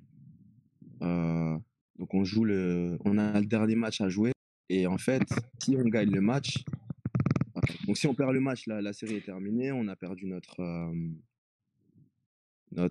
série. Et si on gagne le match, on a joué un match 5 qui est 3 jours plus tard. Mais du coup, la draft est placée entre ces matchs-là. Du coup, ce qui s'est passé, on a gagné ce match-là et on a dû partir directement après le match pour prendre l'avion pour aller à New York. À New York, je me rappelle, j'étais censé faire pendant du coup tout ce mois-là des entraînements où les recruteurs allaient venir me voir. Sauf que les playoffs étaient encore en jeu, du coup, je pouvais pas aller aux États-Unis. Donc, je suis parti aux États-Unis, j'ai pas pu faire tous ces entraînements-là, mais j'ai rencontré une seule équipe, qui était les New York Knicks. Et cette rencontre, elle a eu vraiment lieu à la dernière minute. Pendant la journée, donc on avait avec tous les joueurs quelques photos à faire, quelques signatures à faire, quelques programmes que tous les rookies doivent faire, ou bien aussi des autres programmes où on doit aller donner de la nourriture aux gens, des petits NBA Cares. Et après cette journée-là, du coup, mon agent me tient avec les New York Knicks. Que Phil Jackson, Jeff Hornacek, qui était le coach à l'époque, et Steve Mills m'attendaient dans leur office, l'office de mon agence. Donc, on se prépare à y aller. Et je dois y aller tout seul, bien sûr. Et personne qui a le droit de venir avec toi dans ces moments-là? Pas d'agent? Non, personne, pas d'agent, personne. Ouais, personne. Okay. C'est vraiment joueur, équipe. Et si tu veux, au bout de 5 minutes, mon t-shirt, il était trempé. Parce que je transpirais, mais comme un malade. J'étais en stress. J'ai Phil Jackson devant moi, j'ai Jeff Hornacek devant moi, j'ai des représentants NBA devant moi. Ok, il faut que j'assure. Bon, le rendez-vous s'est super bien passé. Ils m'ont posé des questions sur ma saison, sur qui est-ce que j'étais, sur qu'est-ce que j'aimais faire, quelles étaient mes occupations, mes passions, pourquoi je joue au basket. Ils voulaient juste chercher à me connaître un peu plus. Et après, m'ont posé des questions un petit peu plus détaillées basket. En ressortant de ce meeting, je ne savais pas vraiment ce qu'il en était, mais j'avais un bon pressentiment. J'étais un petit peu content. Ça s'était bien passé. Le jour de la draft arrive. Donc, il y a un long processus pendant la journée où le matin, on doit aller se préparer. On doit aller à une conférence avec le commissionnaire, avec la famille. Donc, on est tous ensemble. Et après, l'après-midi, pour moi, je devais aller me préparer parce qu'on commençait tôt. On commençait vers les 13h de l'après-midi, 14h. Et le processus commençait. On était déjà habillés en costume de draft. On allait déjà à la salle pour préparer l'événement. De là, jusqu'à là, je ne sais rien. Je ne connais rien de mon futur. Mais à vrai dire, je ne me pose même pas la question parce que, si tu veux, j'étais un petit peu l'enfant qui a commencé à jouer au basket à Saint-Joseph, qui est là dans un bus avec des joueurs qui vont se faire drafter, qui va à la draft. Moi, j'étais un petit peu sur la lune, quoi. Donc, je me posais pas vraiment la question. Jusqu'à arriver au moment où on arrive sur la scène, donc la draft n'avait pas encore commencé et je me rappelle, je vois ma famille, et là, je me rends compte un petit peu ça commence quoi, la draft va commencer. Je vois ma famille qui est déjà placée, près des tables, en costume, ma mère en robe, tout le monde est beau quoi, tout le monde est prêt et je me dis: «Bon bah, ça commence». Et on s'assoit, à la table et je me rappelle, si tu veux, à chaque draft, chaque NBA draft, tous les ans avant ma NBA draft, j'étais debout à 2 heures du matin et je prenais à chaque fois cette photo de la télé et je me mettais, hem, là où les rêves deviennent réalité. Tu vois ce que je veux dire? Ouais, je Et vois. arrivé à ce moment-là, j'ai regardé la scène, là, je te jure, la draft allait commencer, j'ai pris mon téléphone, j'ai pris mon Snap et je me suis mis là où les rêves deviennent réalité. Et la draft, c'est là où elle a commencé. Excusez-moi. Donc, non, je suis un peu émotion, émotion, émotion. La draft commence. La draft commence. Et donc, les premiers choix, les deuxièmes choix. Ma famille autour de la table. Je vois mon agent qui est à mes agents qui sont là, mon agent qui est à ma gauche et qui a un petit bout de papier. Et donc, il a son bloc-notes et où il note un petit peu les équipes. Et je vois, il barre un petit peu les équipes, tu vois, au fur et à mesure où les joueurs sont appelés. Premier choix, deuxième choix, troisième choix. Je sais, je suis pas vraiment concerné. Je savais que j'étais un petit peu concerné par le 8, aux alentours du 7-10, mais qu'après, si c'était pas 7-10, j'allais descendre jusqu'à peut-être 15 ou... Enfin, je ne sais pas vraiment. Arrivé à 5 ou 6, mon agent commence à recevoir des coups de fil et donc je me rappelle qu'arrivé à 6, c'est là où, du coup, le 7e a été appelé et mon agent, lui qui avait ses bloc-notes qui barrait les noms de chaque joueur, a barré un nom et a fermé son bloc-notes. Et c'est assis, mais c'est adossé contre sa chaise. Et moi, je suis pas vraiment quelque chose qui prend. Enfin, je prends mon temps avant d'en venir à une conclusion. Surtout comme ça, quoi. J'attends et je pose rien comme question. Mais sauf que je le vois, mon agent, euh, en- qui regarde ma mère et qui lui fait un signe de la tête et qui lui dit un peu en mode c'est bon, quoi. Moi, je m'en rends pas compte, je veux toujours pas y croire. Donc, tout le monde est calme et essaye de ne pas me montrer. Pourquoi? Parce que aussi, je les avais prévenus je leur avais demandé de ne pas me prévenir, pas me dire. Parce que je voulais vraiment avoir cette sensation de, de, hum, de me faire appeler par le commissionnaire, qu'il appelle mon nom et de le découvrir à ce moment-là. Parce que réellement, on le connaît, on l'apprend un peu avant. On l'apprend un peu avant. Voilà. Sauf que je voulais l'apprendre au réel moment, en direct, et j'ai demandé à ma famille de ne pas le me dire. J'ai vu mon agent faire ce signe de tête, mais je voulais pas vraiment y croire. 30 secondes après, le countdown et le, Compte à le rebours. chronomètre. Ouais, le compte à rebours, merci. Le compte à rebours, il doit rester à 1 minute ou 1 minute 30. Et là, mon téléphone est dans ma poche de ma veste. Mon téléphone commence à vibrer, vibrer, vibrer, mais non-stop. Non-stop. Et en fait, je l'ai même pas pris. Et je voyais mon frère qui me regardait. Et il a vu que je commençais un peu à sourire, je crois. Et il me demande qu'est-ce que t'as. Et je lui dis, ben, c'est bon, je sais, je sais. Et, et là, vraiment, c'est à partir de ce moment-là, c'est, si tu veux, j'arrivais plus à contrôler mon corps. Ça veut dire que le commissionnaire m'a appelé et que tout ce qui s'est passé jusqu'à ce que je descende de la scène et que j'ai mon maillot, c'était comme si j'étais un spectateur. Et c'était vraiment mon rêve qui était devenu réalité à ce moment-là. Donc Tu avais c'était du mal à y vraiment, croire. ouais, j'y croyais pas. J'y C'est croyais. quoi? C'est quoi? C'est parce que si tu dis que c'est des années d'efforts, parce que tu dis que tu vas toucher enfin, tu penses que c'est à cause de quoi tout ça? Tu penses que c'est dû à quoi? Ouais, c'est des années, c'est moi. Ouais, c'est Vas-y, vas-y, des années d'efforts. prends ton temps, prends ton temps. Merci.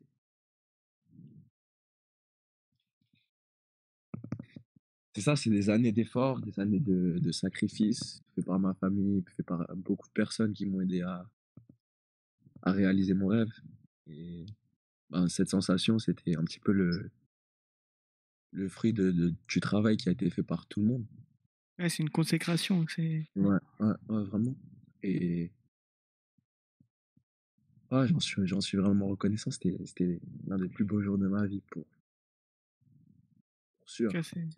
c'est incroyable de pouvoir t'entendre dire ça et de ressentir tout ce que à travers ce que tu dis, on ressent Mmh. tout ce que tous les efforts que tu as dû faire et heu, voilà, ce que tu peux ressentir dans un tel moment et Ah, ça c'est fait vraiment plaisir.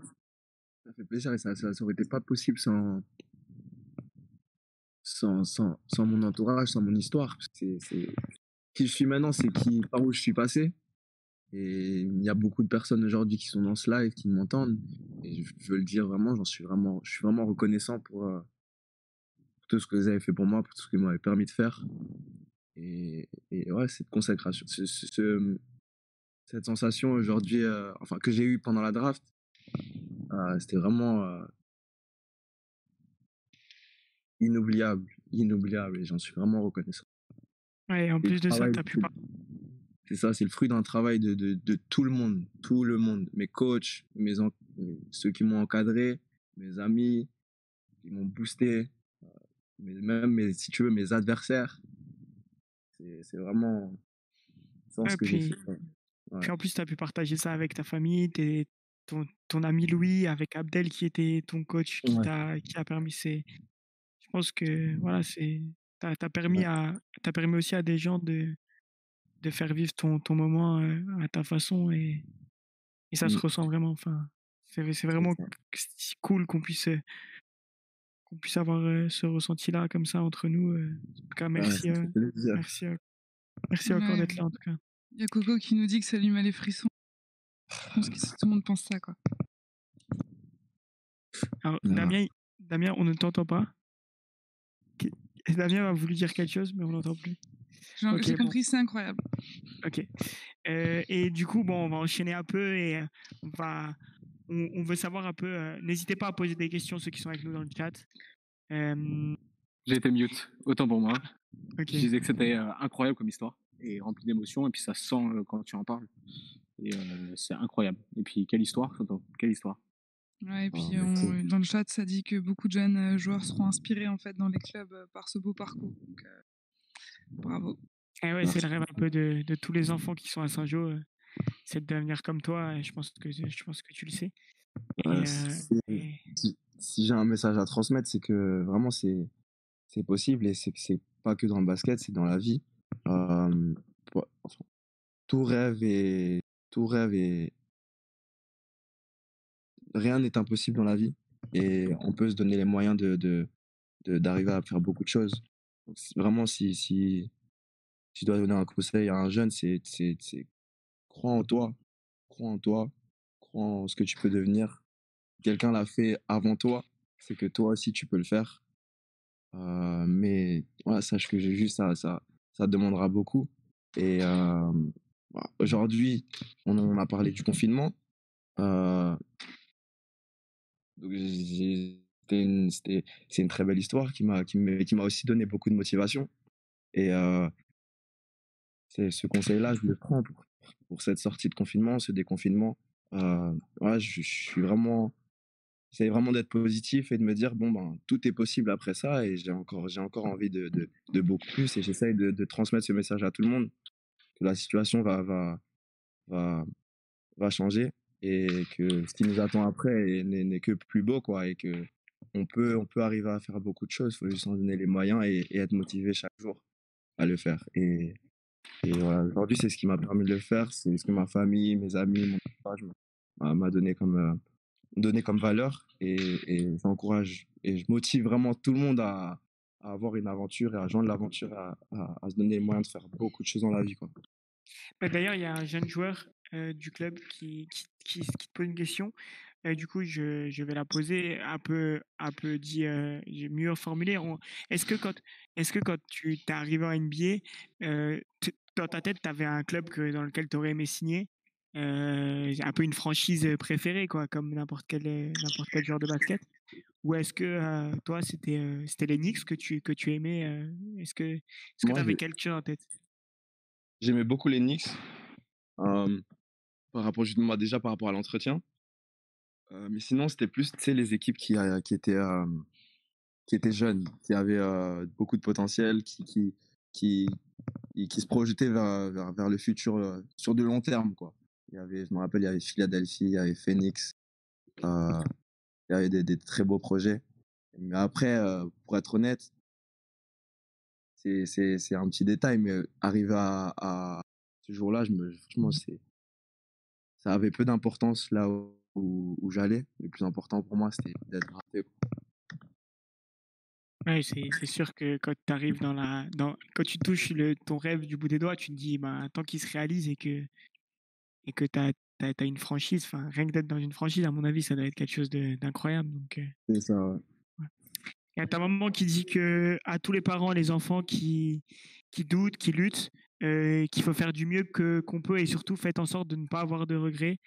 Euh, c'est un peu ce que toi tu disais. Elle remercie. Tous ceux qui ont, je pense, enfin moi ce que je comprends, c'est tous ceux qui aident, tous ceux qui t'ont aidé. Mhm. Il y a Céline, je sais pas si tu te souviens de Céline qui t'a coaché Mhm. aussi, il me Bien semble un sûr. peu, qui dit qu'elle s'est levée ce matin et enfin son fils Jimmy qui s'est levé, qui a mis ton short et ton maillot et Ah, que tu l'avais signé et il était déjà prêt pour ce soir. bonjour Euh, Jimmy. Ça va, Jimmy?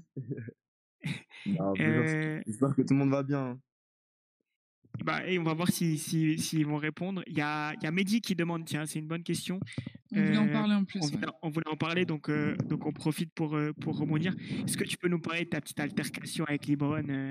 C'est quand même un fait assez marquant de ta première année en NBA. Ouais, c'est marquant, c'est une belle histoire. Après, ça a pris une ampleur qui était énorme, mais je me rendais pas vraiment compte. En fait, ça a commencé la veille du match, parce que donc les Cavaliers, donc l'équipe de LeBron, étaient arrivés en ville. euh, et LeBron avait parlé dans les médias en disant que les Knicks n'auraient pas dû me drafter et qu'ils avaient fait peut-être une erreur en me draftant.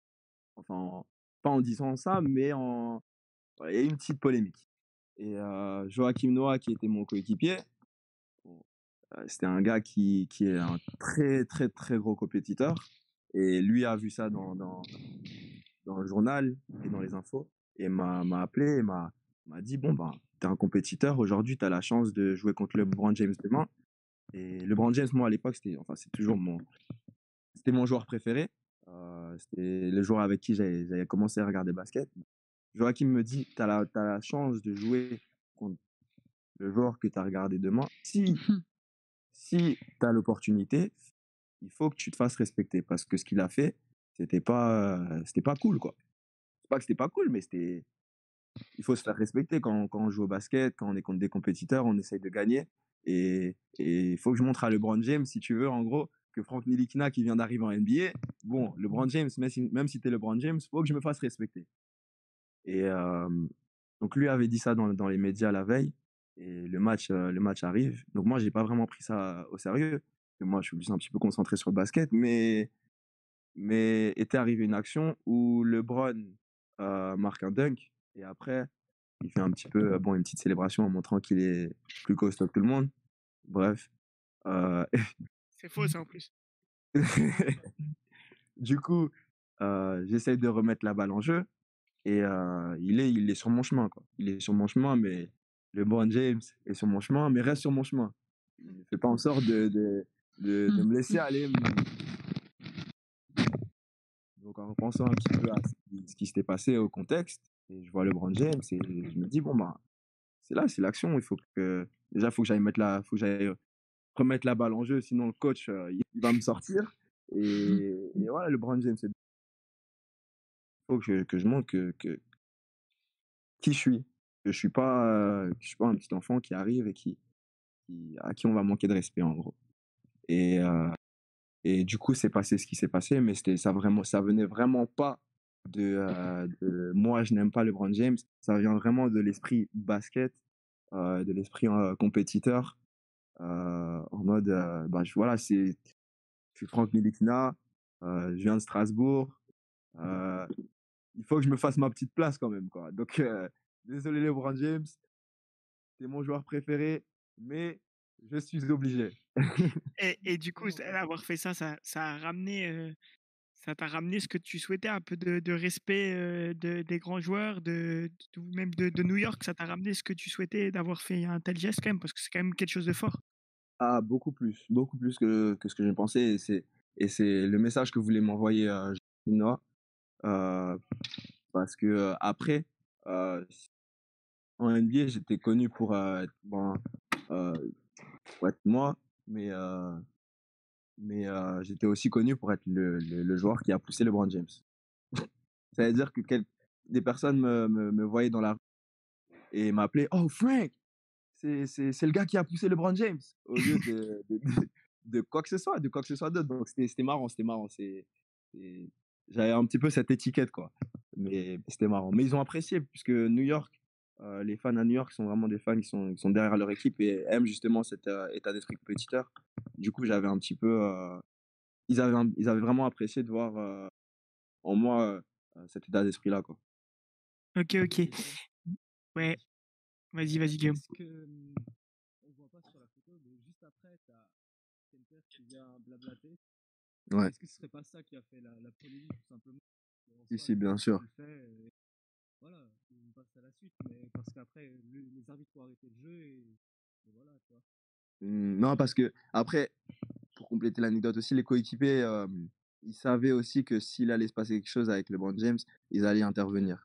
Et, euh, et c'est pour ça que Enes Kanter, il m'avait dit la veille, crois-moi, s'il se passe quelque chose demain, bon, bah, on va un petit peu intervenir. Bon, ça va pas, bien sûr, ça va pas, ça reste du basket, hein, mais on va montrer la compétition, on va montrer qu'on veut gagner, sans aucune violence, bien sûr, c'est juste se parler. Et, mais voilà, on aime la compétition, quoi. Et Enes était là, lui a parlé, lui a montré. Bon, ici, on est à New York. On est à New York, LeBron James. On va essayer de vous battre, quoi.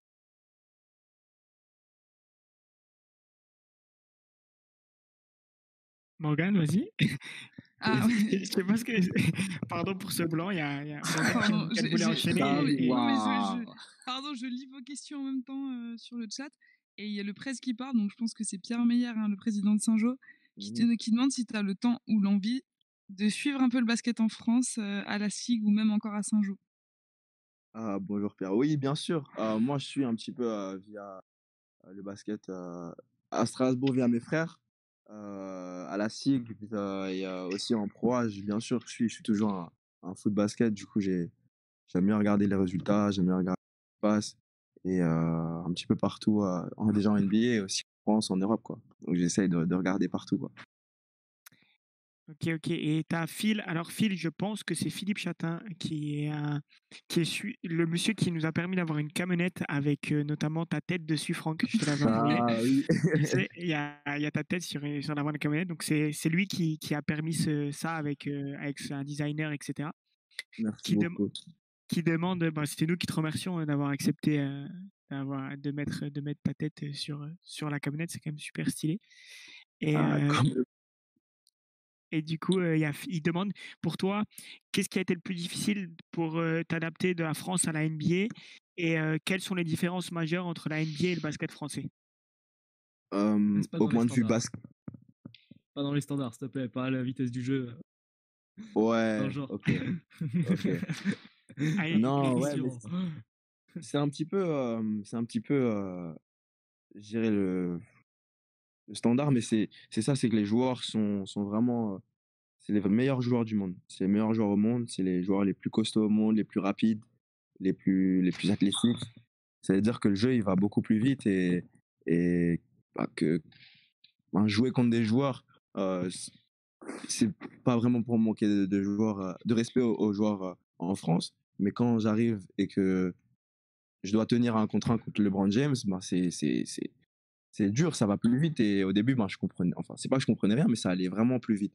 Et je dirais que c'est ça, en fait, quand on dit la vitesse du jeu, le rythme du jeu, c'est que le niveau de jeu est vraiment plus élevé et qu'il faut que tu t'adaptes. que tout va beaucoup plus vite. Les contacts sont beaucoup plus durs.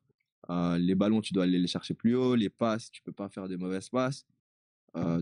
Ton tir, si tu as un tir ouvert, c'est vraiment un détail. Si tu as un tir ouvert, il faut pas que tu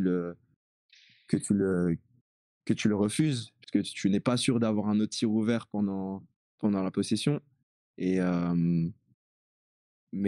sinon, les différences entre le jeu aux États-Unis et le jeu en France, c'est que le jeu en France, pour moi, de mon avis, est plus collectif, c'est-à-dire est plus stratégique pour aller chercher un panier, qui est pour moi du jeu fait qui est fait, c'est à cause des limitations. La ligne à 3 points est beaucoup plus longue en NBA, du coup ça donne beaucoup plus d'espace. C'est un petit détail, mais du coup en France c'est beaucoup plus collectif, mais aux États-Unis c'est beaucoup plus un contre un aussi parce que les joueurs sont beaucoup plus athlétiques. Et c'est pour ça qu'il faut vraiment s'adapter et qu'on voit les jeunes joueurs, la première chose qu'il faut faire, c'est prendre physiquement et être prêt pour jouer déjà 82 matchs et 82 matchs contre des athlètes, quoi. Des athlètes, les meilleurs athlètes au monde. Donc c'est pour ça que je dirais la vitesse du jeu, le rythme du jeu change. Mais ça va, t'as pas mis tellement de temps t'as été très vite reconnu comme un très bon défenseur de la ligue, donc c'est que t'as quand même su t'adapter assez rapidement à ça et à la Ouais, ça différence. c'était cool, c'était une volonté que j'avais de montrer ce que je savais faire en défense. J'avais un petit peu plus de mal en attaque puisque le jeu était différent, mais en défense, c'était un aspect sur lequel je pouvais vraiment apporter directement. Donc, c'est pour ça que je me donnais à fond sur ce qui était un contre un, qui était défense, interception, contre, pick and roll. Tout ça, j'essayais d'être à fond sur ce côté-là parce que je savais que j'étais moins expérimenté en attaque. Ok. Et il y a, alors, apparemment, toi, t'es pas le vrai Franck. Il y a The Real Antilikina qui nous pose une question et qui te demande quels sont tes projets, tes ambitions pour la saison qui arrive et qu'est-ce que tu te vois, où est-ce que tu te vois au niveau basket dans 3 ou 4 saisons en NBA et pour l'équipe de France, on verra ça après quand tu nous raconteras ton parcours. Ouais, là, je suis vraiment, comme dit, motivé. Ce confinement, ça m'a permis de vraiment travailler sur moi psychologiquement et beaucoup de force. Et voilà, j'essaye de me donner le plus de chances possible à arriver à avoir un deuxième contrat en NBA. Donc, du coup, c'est ça l'objectif, je dirais, de la saison prochaine, puisque la saison prochaine, mon contrat c'est ma dernière année de contrat. Et l'objectif étant d'être signé à New York, je l'espère. Mais pour ça, il va falloir bosser, il va falloir montrer. Si t'es pas si on cherche un meneur. Ouais. Pour être derrière moi juste. Ça marche. Si jamais. Mais de toute façon, on s'est dit déjà dans quoi, dans 10, 15 ans? Un peu plus quand même. Ouais, plus, 15 ans. Je te souhaite un peu 16. Plus. Ouais. 16. Bon. Ça fait 8 ans de carrière. De quoi? Dans 15 ans, ça fera 18 ans de carrière. Hein. Ouais, c'est pas mal, hein. Ouais, c'est raisonnable. C'est raisonnable. Il faut quand même qu'on soit quand même encore performant quand on revient, quoi. Quand on rejoue à Saint-Jean. Lilian. Tu sais que, attention, parce que là, tu le dis devant plein de monde, donc c'est que les gens maintenant ils vont attendre. Hein, tu vois, là, ça, on se l'est dit entre nous, tu vois. C'était un petit kiff entre nous. Mais c'est pas un petit kiff, c'est réel. Ça arrivera. Ok, je pense que tout le monde a pris note. Et je pense qu'on a pris note, ouais. Et je pense qu'on n'aura plus trop besoin de faire des annonces pour qu'il y ait les gradins plats ou des trucs comme ça. Je pense que ça serait un peu plus facile. Et alors, j'enchaîne juste encore avec quelques questions. Voilà, il y a quand même The Real Antilina qui dit « Merci pour la réponse, petit frère ». Ah, ok. Voilà. Donc, effectivement, c'est un vrai Antilikina aussi. Ouais. Okay. Il y a toute la famille qui écoute. Il faut des trucs discretos. Oh, yeah. Alors, il y a Abdé qui dit que tu devras quand même faire des tests avant d'arriver à Saint-Jean. Apparemment, il est un peu compliqué. Il sera toujours directeur technique dans 16 ans. Et il y a Jimmy qui est tout fou parce que tu lui as répondu. Du coup, j'en Ah, profite pour dire merci, te remercier encore d'avoir pris du temps. Et je voulais juste te poser une dernière question avant qu'on conclue. Il faut quand même que tu nous racontes un truc parce que je pense qu'il y a rarement eu. Je ne sais pas s'il y a une meilleure sensation que de représenter l'image de son pays. Et ton aventure en équipe de France, en plus, ce match contre les États-Unis, enfin voilà, si tu peux nous raconter un peu ton parcours à la Coupe du Monde avant de conclure. ouais, c'était une formidable aventure. Et franchement, je pensais pas du tout que ça allait être possible. Pas du tout. Parce que c'était après ma deuxième saison NBA, où j'avais raté, j'avais manqué toute la fin de saison à cause d'une blessure aux adducteurs. Et donc, j'avais commencé mon été avec l'objectif justement de revenir en forme et d'aller en équipe de France. Sauf que cet objectif, en termes de temps, il était vraiment short. Et que si ce n'était pas possible, l'objectif allait seulement être de reprendre pour la saison d'après. Et New Euh, York était pas trop chaud, non, en plus. ben, c'était pas trop chaud. Ils évaluaient justement jour après jour comment je me sentais pour voir s'ils pouvaient me laisser partir.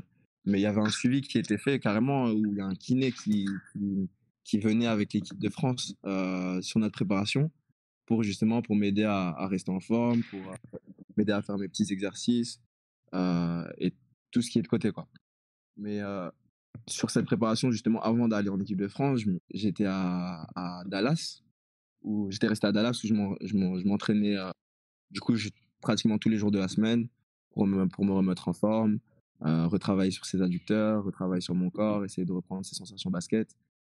C'était des semaines qui étaient assez dures, mais qui ont payé, puisque ça m'a permis justement d'arriver en France pour le début de la préparation. Euh, Prêt, quoi. Et je me rappelle, le début de la préparation, donc c'était le jour de mon anniversaire. Et bah, après mon anniversaire, quoi de mieux comme cadeau que de commencer avec une première préparation de France, quoi. Et la préparation, c'est super bien passé. Euh, Malheureusement, à la fin de la préparation, Thomas Hurtel, il s'est blessé. Et c'est là où Coach Collet voilà, m'a dit qu'il allait compter sur moi qu'il allait me donner pas mal de minutes, que j'allais avoir un bon rôle avec l'équipe. Et bon, moi, j'étais vraiment prêt, quoi. Je m'étais préparé pour ça, mais je m'attendais pas à ce que ça vienne comme ça. Et après les entraînements, la préparation s'est bien passée. Je suis monté en niveau au fur et à mesure de la préparation. Je me sentais de plus en plus confortable jusqu'à ce qu'on arrive en Chine, et vraiment tout le groupe était prêt, quoi. Et donc on commence la Coupe du Monde. Et pour être honnête, avec cette équipe, on avait un groupe où on s'était dit depuis le début, on se l'est pas vraiment dit, mais sans se le dire, on avait tous comme objectif d'être champion du monde. Et je pense que c'est ça qui a fait notre force durant la compétition.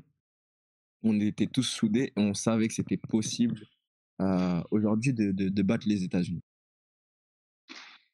On Moi, commence Dis-moi. j'ai une petite question par rapport à ça. Est-ce que tu penses que vous avez battu les États-Unis parce que vous étiez vraiment meilleur qu'eux ou parce que eux avaient une équipe un peu affaiblie? Est-ce Bah, que je tu pense penses un que peu, je pense que c'est un peu des deux, tu vois, parce qu'ils n'ont pas ramené leurs meilleurs joueurs, mais ouais, c'est une Coupe du Monde. Coupe du Monde, tu Ils ont ramènes été ton meilleurs équipe. sur Là, un match. voilà, on a joué Meilleurs contre sur un match. c'est ça. On a joué contre des joueurs qui étaient All-Star. Nous, on savait, on était prêts, on s'était préparés. Je pense qu'on a amené notre niveau de jeu aussi à un niveau supérieur, quoi. Donc, c'était un petit peu des deux. Euh, et ça nous a permis de le faire. Après, on est tombé short contre l'Argentine, qui étaient eux justement prêts à battre l'équipe de France. C'est Avec un vraiment Scola dommage. à 40 ans, quand même. Un Scola à Ouais, 40 ans. Hein. non, impressionnant, impressionnant. Scola, 40 ans, il commence le match et il nous met des paniers, mais compliqués. Mais c'est ça, la Après, Coupe du Monde, c'était un peu ça. Pour moi, c'était ma première Coupe du Monde. Mais dans tout l'événement, dans ce qui est d'arriver en Chine, de voir les vestiaires colorés comme ceux de la Coupe du monde de foot. Enfin, c'est à peu près identique de voir toutes les salles, les entraînements, euh, les médias, les fans, et surtout quand les matchs commencent, quoi, quand je vois que c'est le maillot, euh, que c'est mon drapeau qui est en l'air et que c'est vraiment avec l'équipe senior, bah c'est fort, quoi. Et quand on joue les matchs, c'est c'est compliqué de se dire que ben maintenant, quand j'étais petit, je regardais ces matchs-là en équipe de France. Je me rappelle que j'allais au Rhenus pour aller regarder ces matchs-là. Sauf que là, quand je termine ces matchs, quand je me dis que c'est moi, bah, je me dis c'est assez fou, quoi. C'est assez fou. Mais c'était une expérience qui était, justement, la Coupe du Monde, c'est une expérience qui était inoubliable. Et Du coup, t'attends la on est, deuxième avec impatience? c'est ça, on était vraiment prêts. Avec ce groupe-là, on était vraiment prêts à attaquer les Jeux Olympiques. Mais bon, il va falloir être un peu plus patient. Si je peux rebondir sur ce que tu as dit, je sais pas si tu suis un peu les Bleuets, les récents. Mhm. Kimani Winsu, c'est un joueur qui Ouais, vient aussi bien sûr. d'Alsace. Mhm. Lui, c'est un ami une connaissance d'enfance à moi.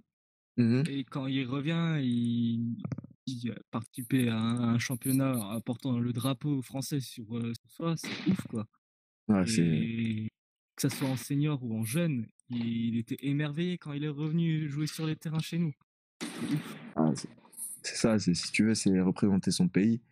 Il n'y a rien de plus fort. Tu es en clin national avant le match et c'est des petits détails, mais c'est quelque chose de fort et c'est différent. C'est différent. Et je le comprends. Il y a Philippe qui nous demande si toi tu te vois comme un futur leader de l'équipe de France, de ta génération, comme l'a pu être Parker, sachant qu'en plus on te compare souvent à lui. Est-ce que tu te vois être comme ça ou est-ce que du moins tu en as envie? Ah bah, j'espère, c'est mon objectif aujourd'hui. Et je travaille très dur pour. C'est-à-dire que je me dis que rien n'est impossible. Alors bien sûr, je ne peux pas y arriver, mais je me dis que dans quelques années, c'est possible. Aujourd'hui, je peux peut-être devenir le leader de l'équipe de France. Ça va demander beaucoup. Je peux aussi peut-être avoir une très belle carrière en NBA. Ça va demander beaucoup. Euh, mais voilà, c'est ce que je me donne aujourd'hui comme objectif et je me dis que rien n'est impossible. Il faut pas oublier la très belle carrière que tu auras à Saint-Jean plus tard aussi du coup, parce que Exactement. ça c'est OK. Est-ce que alors normalement l'émission est censée durer 1 heure, mais ça passe hyper vite, en plus t'as vraiment répondu à toutes nos questions et tout, Mm. c'est vraiment super. Est-ce que Guillaume, tu as un petit mot pour conclure, aux téléspectateurs et peut-être même à Franck? Honnêtement, pas grand-chose. Non, je t'avoue. OK, Damien? Moi, je remercie tout le monde Ouais, pour merci. toutes les émissions qu'on a faites, qu'elles soient réussies ou pas. Malheureusement, il y a eu beaucoup d'échecs, mais on reste sur une très belle réussite pour cette dernière. Puis je te remercie toi, Franck, surtout, parce que tu t'es rendu disponible. Et pour la dernière, ça fait vraiment plaisir. Et le message que tu as pu faire passer aux enfants, c'est juste génial. Donc merci à toi. Merci à vous l'équipe d'avoir pu créer ça, m'avoir invité.